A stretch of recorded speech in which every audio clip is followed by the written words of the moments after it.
Senador Cristóvão, Vossa Excelência e eu estamos aqui nesta sexta-feira de Carnaval. Uma sexta-feira que tem vários desígnios.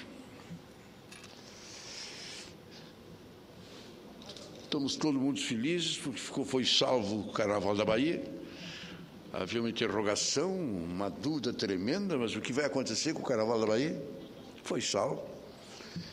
Eu cumprimento o governador da Bahia, que teve coragem, que teve firmeza. E foi um dia realmente importante o que lá aconteceu. Eu quero tratar aqui da visita da Presidente da República a Caxias do Sul no dia de ontem. O dia de ontem foi realizada mais uma festa da uva. Uma festa das mais tradicionais da história do Brasil. Eu sou caxiense. Eu nasci em Caxias. Caxias é uma terra de colonização italiana. Dom Pedro II fez uma autêntica reforma agrária. Terras abandonadas. O Rio Grande do Sul era a fronteira com o Uruguai e a Argentina. Planícies, toda a história da biografia do Rio Grande do Sul, Vargas, Oswaldo Aranha, Borges de Medeiros, toda a história do Rio Grande do Sul, Júlio de Castilhos, Pinheiro Machado, é a região da fronteira. Rica, próspera, desenvolvida. Foi da fronteira que veio Getúlio Vargas, os grandes líderes que se impuseram ao Rio Grande e ao Brasil. A zona da montanha, da colônia, minha terra, Caxias do Sul, 2 horas de Porto Alegre, era uma zona abandonada. Morros e mais morros, não tinha nenhum destino. Dom Pedro II fez uma autêntica reforma agrária. A Itália vivia, a Alemanha e a Itália viviam uma época de praticamente miséria. Italianos e alemães estavam passando fome autenticamente naquela região no século XIX. E lhe foi feita a proposta de virem para o Brasil e receberem uma porção de terra com sacos de semente, uma pá, uma enxada e alguma coisa mais. E a eles foi entregue um morro, árvores, sem uma estrada, sem um bico de luz, sem absolutamente nada. E aí se operou o chamado milagre da montanha.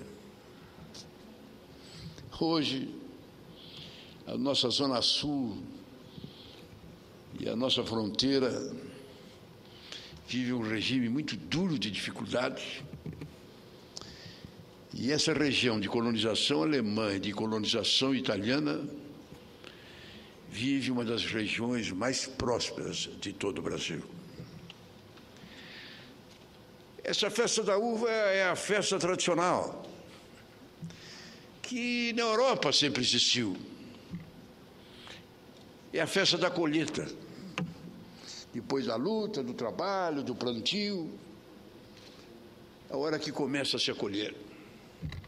Se dá graças a Deus pelo êxito, pela prosperidade. A festa da uva foi isso. Começou pequena, singela, 1930 e pouco. E foi crescendo, e foi crescendo. E hoje é festa da uva, é festa do uvo, é do vinho. É uma festa de um dos maiores polos metais mecânicos do Brasil, que é Caxias do Sul. É uma grande festa. E, tradicionalmente, os presidentes da República lá estão na inauguração. Eu agradeço à presidente Dilma por lá ter estado. Ela que inicia hoje um período de descanso justo, interrompeu, em vez de começar ontem o seu descanso, foi a Caxias, inaugurou a festa e só hoje vai iniciar o seu descanso. Muito obrigado, dona Dilma. Eu gostaria de estar lá,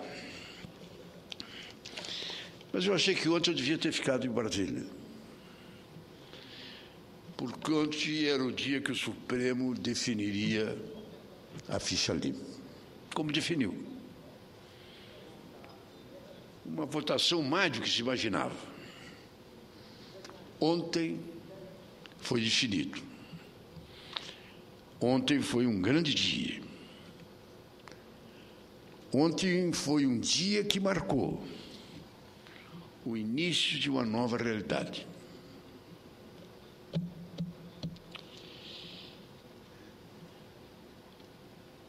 A presidente Dilma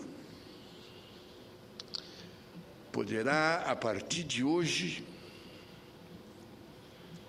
marcar o novo Brasil.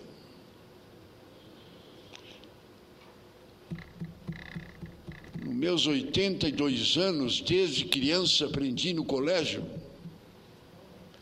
e desde estudante aprendi com meu líder, o senador Alberto Pasqualini, que nada é pior para um mundo, para uma sociedade organizada, do que as leis não serem cumpridas, valerem para uns e não valerem para os outros. É a impunidade. Ontem, em tese, ela terminou. Não há uma diferença do Brasil para a Europa com relação a essa legislação.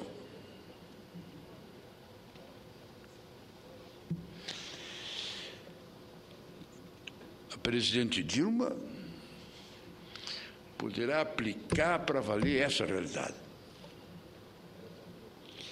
Se a presidente Dilma seguir a proposta que lhe será levada ao seu gabinete, pelo seu ministro, terminar com a ficha suja, estabelecer a obrigatoriedade da ficha limpa nos cargos que forem designados pelo Poder Executivo. Estudo que a imprensa publicou da maior importância do seu ministro, baixar um decreto. O cidadão, para ser nomeado, tem que mostrar a sua ficha, a sua biografia.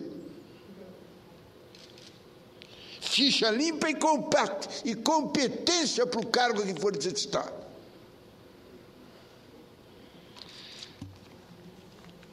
Eu, que tenho um carinho muito grande pela presidente Dilma,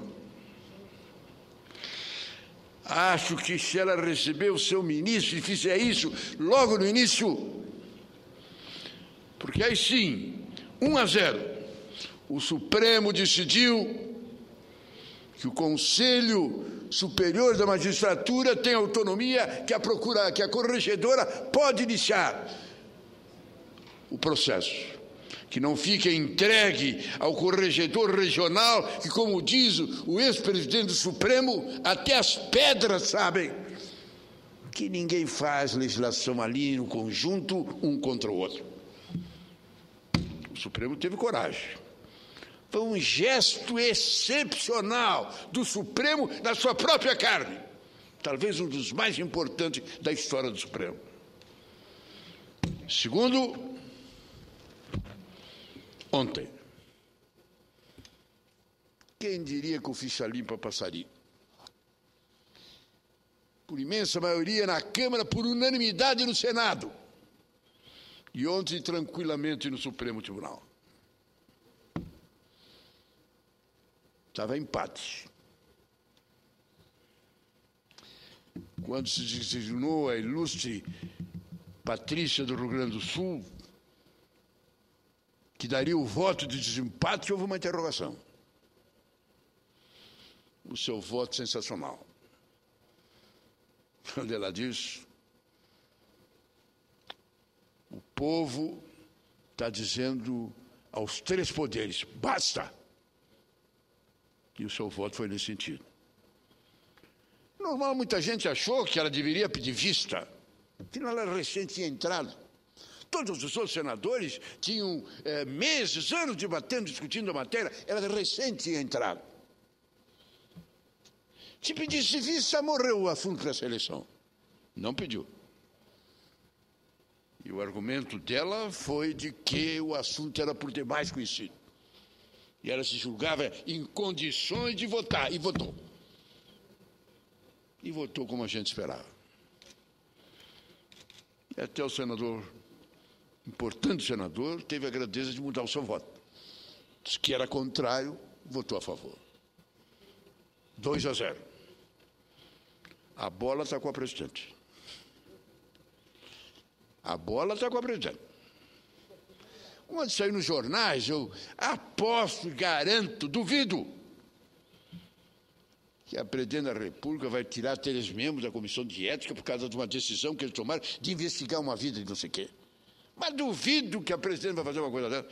Não sei de onde que tiraram.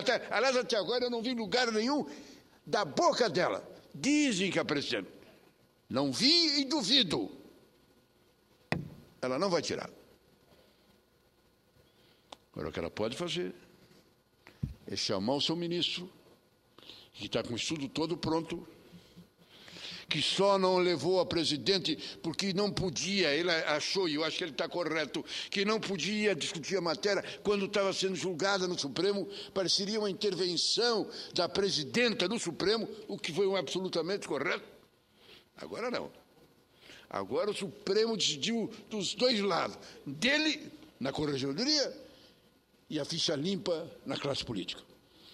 Agora a presidente pode fazer, baixar o decreto e dizer: do meu governo, para nomear eu quero a biografia, eu quero a ficha de quem é o cara. Segundo, a competência para exercitar. Olha, eu peço por amor de Deus, ministro, presidenta Dilma, faça isso. Faça logo. Vossa Excelência estará dando o passo definitivo, porque aí é 3-0. Legislativo, Judiciário e Executivo. Vossa Excelência está fazendo isso. Vossa Excelência está dizendo isso. Eu exijo competência. Vamos falar claro. A presidente da República vem repetindo isso. Eu quero capacidade comprovada, eu quero ficha limpa, e tem até exercitado. Alguns partidos têm mandado gente e ela tem dito, não serve, porque a ficha não é limpa. Ela já está fazendo isso. Mas bota no papel. Bota no papel. Pois não, querido. Senador Pedro Simão, o senhor há pouco disse que para a véspera de carnaval estava sério demais. Então eu vou, talvez, lhe assustar ainda mais. Eu creio que agora que a lei foi aprovada, e eu sempre tive ao seu lado nessa luta, não era hora de levantar qualquer preocupação com ela antes dela ser totalmente aprovada. Vale a pena alertar alguns problemas que nós poderemos ter adiante. A minha preocupação, senador Aloysio, é quem é que vai dar ficha limpa para quem decide quem é ficha suja. Nós corremos o risco de algumas injustiças no cenário político brasileiro. Por mais respeito que eu tenha, e tenho, à justiça brasileira, a gente sabe pela história recente de que há momentos em que há influências políticas nas decisões e nas condenações.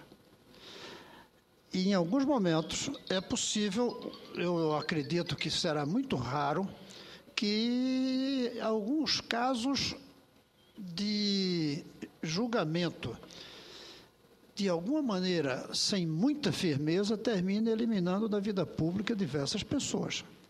Hoje eu estava lendo no jornal, fala que o senador Requião foi condenado por causa do uso da televisão. Se houver uma intenção deliberada de alguns juízes, não é tão fácil, é verdade, pode acontecer que isso elimine ele e outros da justiça. Quem passou por cargos executivos dificilmente escapa de ter alguns processos por erros cometidos. Mas, no fim, erro ou crime chama-se improbidade. É a mesma palavra para dizer um erro administrativo ou um crime de roubo, de apropriação de dinheiro. E eu creio que os dois casos implicam em ficha suja. Mesmo assim, eu quero dizer que, mesmo que aconteçam injustiças, a gente precisava dessa lei. Mesmo que algumas pessoas que não deveriam sair, aliás, eu lembro aqui, não tem pessoa, a meu ver, sinceramente, que eu ponha mais no topo da honestidade do que a Luísa Erundina.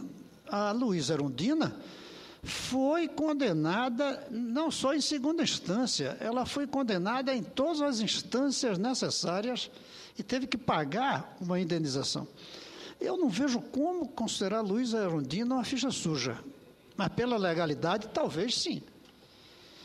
Então, eu tenho a impressão que a gente precisa aperfeiçoar, agora que ela está aprovada, agora que ela está em vigor, felizmente, agora que a gente sabe que mesmo com pequenas injustiças podemos contar com um instrumento de moralização, e isso foi uma grande conquista. O senhor não diminui nada quando diz que foi uma das maiores coisas que a história brasileira já fez. Eu diria que, como foi para as finanças, a responsabilidade fiscal, para a política, a ficha suja, a gente precisa tomar alguns cuidados. Em cima dessa pergunta, quem dá ficha limpa, para quem decide quem é ficha suja?